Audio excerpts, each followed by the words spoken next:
महापुरुषों, बड़े प्यार से कहिए, धन निरंकार जी। महापुरुषों, खुशी क्या है? मन में उत्साह, उल्लास, एक उमंग, आकाश को छूने की इत्यादि। यह सब खुशी की ही तरंगे हैं। खुशी का नाम सुनते ही बुझे हुए चेहरों पर रौनक आ जाती है, सुख की चमक आ जाती है। कौन है जो सुखी नहीं होना चाहता? हर कोई अपने घर में खुशी बनाए रखना चाहता है और अपने घर से ज्यादा समय तक कोई भी दूर नहीं रह सकता। घर आकर ही उसे शांति मिलती है। खुशी के लिए किसी वस्तु का होना जरूरी नहीं। कभी कभी तो हम यह भी नहीं जानते होते कि हमें क्या चाहिए। बस कोई कमी सी महसूस होती है जिसके कारण हम जीने का पूरा आनंद नहीं उठा पाते। सब कुछ होते हुए भी मन उदास रहता है। आखिर क्या कारण है कि हम खुशी से दूर हैं? क्यों मन में बेचैनी रहती है? क्यों मन में एक अनजानी सी कमी रहती है, जैसे कुछ विशेष खो गया हो? आखिर वजह क्या है? कहीं बात केवल इतनी तो नहीं कि हमें शिकायत की आदत पड़ गई है। कोई न कोई गुत्थी उलझाए सुलझाए बिना हमें भी चैन नहीं आता। जो पास है उसकी कद्र नहीं, जो नहीं है उसके लिए ही तड़पेंगे। अगर हमें बोध हो जाए कि जीने के लिए तरह तरह की वस्तुओं की जरूरत नहीं, भीड़ चाहे जितनी भी मर्जी जमा कर लें अपने आसपास, आखिर तो साथ निभाने वाले दो चार रिश्ते ही होते हैं। लेकिन इन रिश्तों की कद्र कम होती जा रही है। लोग चीजों से तो प्यार करते हैं और इंसानों का इस्तेमाल, ये जानते हुए भी कि इनमें से एक भी वस्तु हमारे साथ नहीं जानी। क्या लेकर के आया जग में, क्या लेकर के जाएगा? मुट्ठी बांधे आया जग में, हाथ पसारे जाएगा। तो क्या लाभ नफरतों से? किस लिए लड़ाई झगड़ा? क्यों आपस में तकरार? क्यों हम अपने बहुमूल्य रिश्तों को छोटी छोटी बातों के लिए तोड़ रहे हैं? हम सभी चाहते तो खुशी हैं, परंतु उसे ढूंढ गलत जगह पर रहे हैं। कभी भी दौलत रिश्तों से कीमती नहीं होती। अपने रिश्तों के बिना इंसान अकेला हो जाता है। जैसे कि एक बार एक लालची राजा को वरदान मिला कि वह जिस वस्तु को भी छू लेगा वह सोने का हो जाएगी। वह बहुत खुश हुआ। उसने अपने महल की हर एक वस्तु को छुआ और उसे सोना बना लिया, लेकिन अपनों को छूने के लिए तरस गया। उसने अपने जिन्हें वह केवल देख सकता था परंतु छू नहीं सकता था। एक दिन अचानक उसकी बेटी भागी भागी आई और उससे लिपट गई, क्योंकि वह बच्ची थी और अपने पिता से बहुत प्यार करती थी। उसे और कुछ नहीं पता था। वह अपने पिता से दूर नहीं रह सकती थी। लेकिन जैसे ही उसने राजा को छुआ वह सोने की बन गई। राजा देखता रह गया। अब वह अपनी मूर्खता पर पछता रहा था।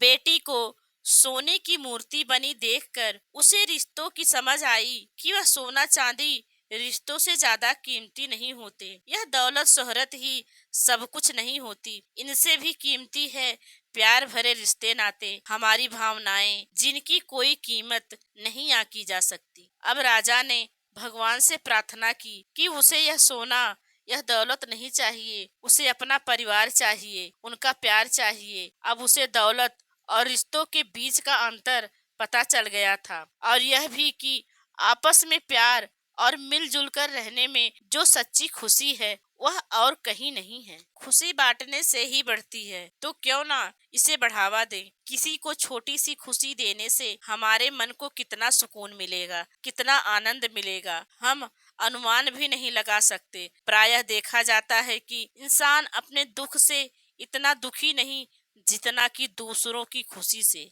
किसी की तरक्की देखकर ईर्ष्या करने की बजाय उससे कुछ शिक्षा व प्रेरणा ग्रहण करें और स्वयं भी प्रगति की ओर आगे बढ़ें। अपनी खुशी में दूसरों को शामिल करें और स्वयं दूसरों की खुशी में दिल से शामिल हों। इससे हम अपनी खुशी के साथ दूसरों की खुशी को भी अपना मानकर दुगुना आनंद ले सकते। ये छोटी छोटी खुशियाँ ही हमारे जीवन का अंग है। इन्हें यूं ही ना जाने दें, क्योंकि ये जल्दी जल्दी चली जरूर जाती हैं, परंतु आती इतनी जल्दी जल्दी नहीं। हमें इन्हें संभाल कर रखना चाहिए। छोटी से छोटी बात में भी खुशी ढूंढी जा सकती है। जैसा हम सोचते हैं, देखने का नजरिया रखते हैं, वही हमें मिलता है। जैसे कि निरंकारी बाबा हरदेव सिंह जी महाराज कहते हैं, जैसी दृष्टि वैसी सृष्टि। इस सृष्टि को हम जिस नजर से देखेंगे, हमें यह वैसी ही दिखाई देगी। विश्वास नहीं आता तो कमरे से बाहर जाकर आजमा कर देखें। चारों ओर अपनी नजर दौड़ाएं। यह खुला आकाश, यह धरती, यह पेड़ पौधे कितने सुंदर दिखाई देते हैं, मन को सुकून देने वाले हैं। रात को छत पर जाकर चांद तारों को देखें। भीड़ भाड़ भरी जिंदगी से बिल्कुल अलग लगेगा आपको। यदि नजर की गहराई से देखेंगे तो नजरें नहीं हटा पाएंगे और सारे दिन की थकान भूल जाएंगे। ऐसा लगेगा कि लंबे समय के बाद खुद से मिले हों, क्योंकि इस जिंदगी की भाग दौड़ में हम इतने व्यस्त हैं कि इस ओर कभी ध्यान ही नहीं देते। प्रकृति से मिलकर जो आनंद मिलता है वह और कहीं नहीं। जीवन को जीने का एक ढंग होना चाहिए, एक रंग होना चाहिए। बेरंग और बेढंगी जिंदगी जीने का क्या लाभ। यदि हमें जिंदगी जीने का अंदाज आ जाए तो सभी मुश्किलें हल हो जाएंगी। जबकि अब हमें खुशी भी खुशी नहीं देती। छोटी मोटी खुशी की ओर तो हमारा ध्यान ही नहीं जाता। लालसा अथवा तृष्णा इतनी बढ़ गई है कि खुशियाँ इसके नीचे दबकर रह गई हैं। इसलिए खुशियों का एहसास ही लुप्त होता जा रहा है और शायद इसके अर्थ भी बदलते जा रहे हैं। यह सच है कि हमें जो खुशी बचपन में एक छोटे मिट्टी के खिलौने से प्राप्त हो जाती थी, आज बड़ी से बड़ी वस्तु से भी नहीं मिलती। हमारे पास सब कुछ है, फिर भी हम सुखी नहीं। पहले इतनी सुख सुविधाओं के साधन नहीं थे, परंतु फिर भी हम सुखी थे। आज के समय में यदि कुछ मिनटों के लिए भी बिजली चली जाए तो हमारी सांसें वहीं अटक जाती हैं, जबकि पिछले समय में तो बिजली थी ही नहीं, फिर भी लोग सुख से रहते थे। कारण क्या है? यही कि हमने स्वयं को सुविधाओं का दास बना लिया है।